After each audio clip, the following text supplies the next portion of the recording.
Okay, let's dive in. We've got this really interesting story to start with today. It's from a university press director Hmm.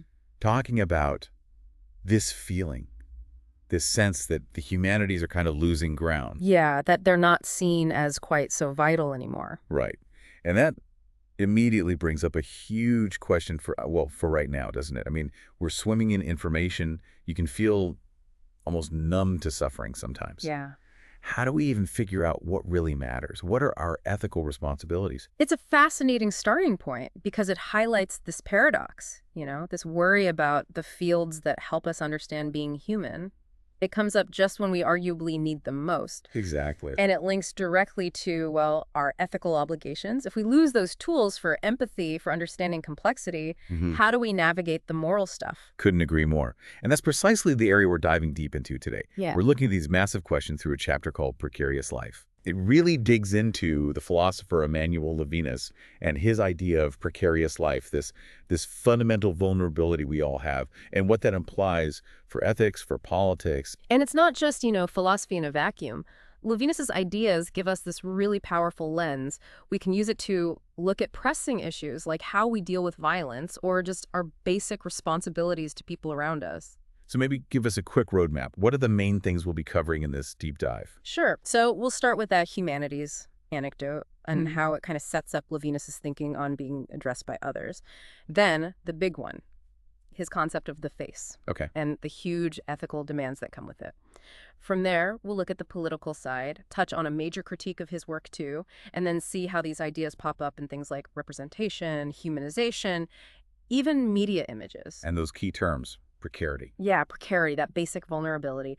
And grievability, whose lives actually get recognized, whose deaths get mourned. We'll unpack those along the way. Sounds like a packed agenda. So let's circle back to that university president anecdote. How does that initial worry connect to Levinas's worldview? Well, what's interesting is how that story itself has this slight instability, doesn't it? It's secondhand, a bit unclear who holds what view precisely. All right, yeah. And that uncertainty about who's speaking, with what authority, actually resonates with the core Levinas idea. The structure of address. The structure of address. Yeah, his argument is that we basically become who we are, we understand ourselves because we're addressed by an other. By someone else. Really? And our very existence gets shaky, precarious when that address breaks down or becomes unreliable or just isn't there. So it's not just what someone says, but the fundamental act of being spoken to, being acknowledged. Exactly. For Levinas, our moral duties actually arise from that, from being addressed. It's like a demand that comes from outside us before we even choose it. Think about it, even if you totally disagree with someone, the fact they're talking to you creates some kind of link, some potential obligation. And that's huge when you look at, say, political speech today, where figuring out who really means what, who you can trust, it's tough. Right, so the breakdown of that clear ethical address could actually weaken our sense of moral responsibility. That's a key takeaway, yeah. It potentially undermines the very foundation. It makes me think of that example in the text about Iraq being called a threat to the civilized world, while other threats were just regional issues. You really question the values behind that kind of address. Absolutely. And how is moral authority even built in that kind of environment? If the address itself feels inconsistent or unethical, how do we know what our obligations are? Which leads us straight to Levinas's big idea. The face. The face. Okay, this is central, I know. Yeah. But it's not just someone's literal face, right? What does Levinas mean by it? Right, not literal. For Levinas, the face is how the other presents their vulnerability to us, makes this immediate, unavoidable moral claim on us. Yeah. It's encountering the other in their absolute fragility. And that fragility creates an ethical demand we just can't shrug off. And crucially, it's not a specific instruction in words. It's deeper than language. So the face isn't saying, like, you must do X. No. He describes it as appearing above me, the other who is before death, whose vulnerability makes death feel present. It's the other asking implicitly, don't let me die alone, as if our indifference makes us somehow complicit. Wow. And that's where the core ethical command comes from. Thou shalt not kill. That's incredibly powerful. It seems to challenge that basic right to exist, the self-preservation instinct. So Levinas is saying our responsibility to the other actually comes before our own survival instinct. That's precisely his radical move. He says our duty to the other actually suspends what Spinoza called the conatus essendi, the drive to preserve ourselves. No. For Levinas, the other's right to exist has primary ethical weight, even over our own. He suggests the self can't even find meaning, maybe can't survive alone. The ethical link is fundamental. So encountering the face, that vulnerability, it actually puts our own right to be, our own existence into question. Yes, and he goes even further. He claims the face, in its meaning, is what one cannot kill, even though murder is, a banal fact of the world. The ethical demand, the wrongness of killing, it just persists, even when violence happens. And he stretches this idea beyond just people too, right? That example from Grossman's Life and Fate. The backs of the families waiting for detainees, that was striking. It's a brilliant illustration. Face there works as a catachresis, using a word not literally, but to get at a deeper meaning. Okay. The slumped back, the strained neck. They're described as embodying cries, screams. Those body parts become stand-ins for the face, representing this profound, wordless suffering. So the face isn't always literal face-to-face. It can be this resonance of suffering, maybe even pre-verbal, that hits us deeper than words. Exactly. Levinas says the face is the extreme precariousness of the other, and peace is awakeness to the precariousness of the other. Notice he uses similes as not direct equations. It's about cultivating the sharp awareness of fragility, not just projecting our own stuff onto them. And this precariousness, this vulnerability, Levinas says it's both a call to peace, you shall not kill, but also, weirdly, maybe a temptation to kill. That feels really dark. It is unsettling. He suggests the sheer vulnerability might somehow provoke a murderous impulse. Maybe it's discomfort, maybe a desire to eliminate what feels like a burden or threat, who knows. But the ethical demand from the face instantly forbids acting on it. It's like the vulnerability itself summons this terrible possibility, only to shut it down ethically. And this prohibition, thou shalt not kill, he links it to a voice that isn't even the other's own, like a divine command echoing. Yes. He suggests the face speaks with a voice beyond just the individual, a kind of divine thou shalt not kill that vibrates alongside their raw pain, their injurability. It's like a transcendent ethical rule woven into that fundamental encounter. Which then leads him to think about Europe, right? And its identity. Is thou shalt not kill central to what Europe is? It does. He wrestles with that. Is this prohibition really core to European culture? But his definition of Europe is a bit complex, relying heavily on this Hebraic command. He seems to think Europe's essence isn't just having the rule, but the anxiety, the struggle it creates within people and societies. That's interesting. So it's not just following the rule, but the internal tension it causes. Exactly. He uses the story of Jacob and Esau. Jacob's scared for his life. Sure, when Esau approaches with 400 men, understandable. But Levinas focuses on Jacob's anxiety about potentially having to kill his brother. That conflict, fear of being harmed versus anxiety about harming, that's what Levinas sees as ethically crucial.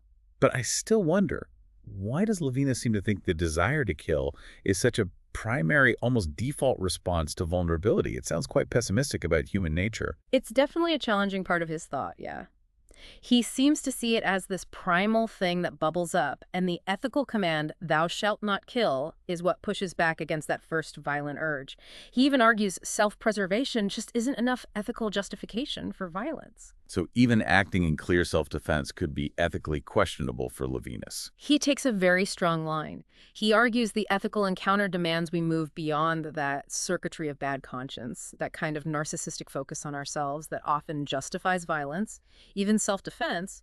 He says, paradoxically, the other is the only being we can truly wish to kill, but actually doing it is a kind of ethical defeat. The other, in their vulnerability, somehow escapes our power even as we destroy them. That idea of escaping in the moment of being killed, it feels abstract. How does he connect that back to something like language, discourse? He draws a direct line. He says, face and discourse are tied.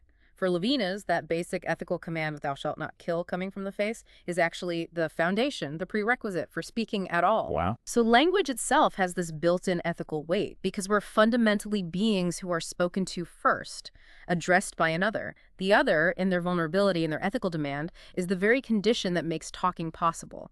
If you obliterate the other, Levinas thinks, language itself falls apart. So our ability to speak, communicate, make meaning together, it's all built on recognizing the other's precariousness, their right not to be killed. Yes. And he also reminds us the face is also that pre-language cry of pain, that agony that first wakes us up to the other's precariousness. He even suggests the tension we feel, fear of harm versus anxiety about harming, is a basic ambivalence woven into all discourse. And being addressed first, language coming at us from another. Levinas doesn't see that as entirely neutral, does he? He talks about a kind of violence there. He does. He suggests an initial violence in just being addressed, named, subjected to someone else's perspective, their otherness, that we didn't choose. We don't control how the world first addresses us. And this initial lack of control, being captured or held hostage by the other's address, is our basic situation within discourse. This is incredibly powerful, this one-on-one ethical framework. But, like the source points out, it seems to run into trouble when you try to scale it up to politics, right, where there are multiple others conflicting duties. That's a key criticism, yeah. His main focus is that foundational dyadic relationship, but politics always involves a third party, maybe many third parties, and that complicates things massively. What if violence happens to someone you love, or one other harms another? Who do you prioritize them? And that leads to Derrida's critique, right? That trying to respond infinitely to everyone could just paralyze you, make you irresponsible in practice. Exactly. How do you make real-world choices in a complex political world with competing claims?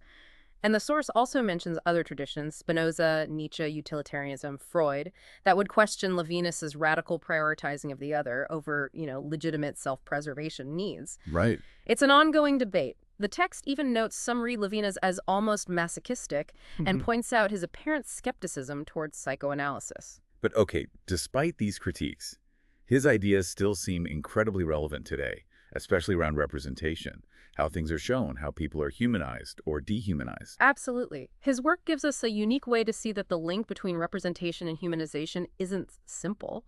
We often think more representation equals more humanization, less means dehumanization. But Levinas complicates that. Because the face, as we said, isn't strictly human biologically, but it's the condition for humanization ethically. That seems like a paradox. What? It does. And the source nails it by pointing out how media uses faces bin Laden, Arafat, Hussein, sometimes specifically to dehumanize. Just showing a face doesn't guarantee ethical recognition.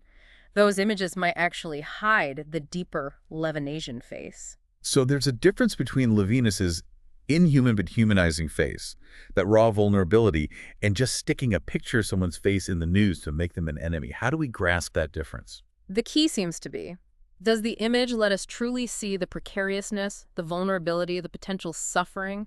Media often frames enemy faces to reinforce their otherness, to justify violence. Think of Powell at the UN with Guernica behind him. What story was that telling? Right. Or those images of Afghan women's unveiled faces presented as pure liberation, maybe hiding the complexity, the loss, the effects of conflict. So these curated images, even with faces, can actually deface, in Levinas's sense, Right. by blocking our recognition of their vulnerability. Precisely, which leads to this idea of different kinds of unrepresentability. Levinas's face is like a figure for suffering that's too deep, too raw for any single image to capture. It points beyond representation. So the human, for Levinas, is affirmed maybe in the failure of representation to fully capture suffering, not in a perfect image. Yes. The representation has to show its own limits, point to what's beyond it. That's totally different from images that claim to capture the human entirely. Levinas thinks that leads to losing the human, feeling you've contained them. Personifying evil in one face makes it seem graspable, hiding the real sounds of suffering. That evil face is the one we easily disidentify with, making violence easier. And that ties into identification and disidentification with media images of conflict. It does. Identification often works by highlighting a difference it then tries to bridge. Critical images, like the Levinasian face, maybe work within that difference, failing to capture perfectly, but showing something important in that failure. So just demanding truer images doesn't solve it, because the reality of suffering itself challenges representation. Exactly. Suffering isn't just neatly contained in the frame. And when media drains the human from certain images, it connects to these bigger normative schemes, the unspoken rules about who counts as human, whose life is livable, whose death is grievable. And these rules work how? By linking faces to the inhuman, or just erasing people completely? No image, no name, no story. Both. Politics and power regulate what even gets shown or heard. Media corporations, often with their own interests, control the main story. So the violence in the frame, what's shown, what's left out, how it's spun can make lives ungrievable or represent them only in ways that serve power, like justifying war. Which brings us to grievability and the derealization of loss. Is there a link between the violence causing ungrievable deaths and the later ban on mourning them publicly? The source asks that exact, disturbing question. is preventing grieving a continuation of the violence. By controlling what's represented, mourned, it shapes collective feeling, leads to this derealization of loss, becoming numb to suffering, especially of the other. That numbness is dehumanization. The shock and awe strategy in Iraq seems like a prime example of using media spectacle to numb people, stop them thinking critically. Yes, it was designed that way. Overwhelm the senses, paralyze thought, disable critique. And major media outlets often went along, focusing on the spectacle of power, not the human cost. Right. Compare that to the refusal by the same media to show dead U.S. soldiers or injured Iraqi kids. It starkly shows whose suffering was deemed grievable. That contrast is so stark. Power spectacle versus hidden suffering. And the exception proves the rule. Bodies executed by Hussein's regime were shown. Their grief was used to justify the war that caused more suffering. Even grief becomes instrumental. The text also mentions the U.S. tendency towards preemptive violence and how that often backfires. And the ethical need to grapple with our own potential for violence, really see others' suffering, not rush past grief. Exactly. Rushing grief can fuel violence, stop us from truly engaging ethically with vulnerability. And finally, the chapter looks at how some images, like the Vietnam napalm photo, can break through, disrupt dominant narratives, create ethical outrage. But the worry is, if those kinds of images and stories are suppressed now, then ethical outrage gets muted. That's the core fear. In today's media world, it's harder to hear that cry of suffering be compelled by the vulnerable face. The chapter argues the humanity's future as cultural criticism lies in finding the human in unexpected, fragile places at the edges of sense-making. by looking at how the human appears and disappears at those limits, maybe that can re-energize critical thought, push towards a more sensate democracy. One that values different voices, recognizes shared precariousness. That's the hope. So wrapping up this incredibly rich deep dive, we've really dug into Levinas' ideas on precarious life, that vulnerability driving ethical duty.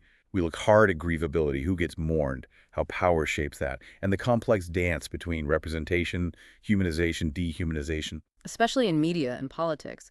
We explored the face, Derrida's critique of the dyad, and saw how these theories connect to real-world things like framing war. Yeah, and how the chapter pushes us to confront the ethical demands of encountering vulnerability, rethink self-preservation, discourse, and the immense power images have to show, but also tragically, to hide suffering. It forces some really fundamental questions. Definitely. In this image-heavy world where some grief is amplified and other grief is silenced, what's our responsibility? How do we bear witness to precarious life, work towards a world where all lives are grievable? It's a huge question to leave with. And just to confirm, this deep dive has now fully covered the chapter Precarious Life. We've hit every argument, unpacked key terms like precarity, grievability, ethical responsibility, discussed the political context, the case examples, and Derrida's critique. We've tried to lay out the theory clearly and show how it links to real-world implications. Nothing skipped.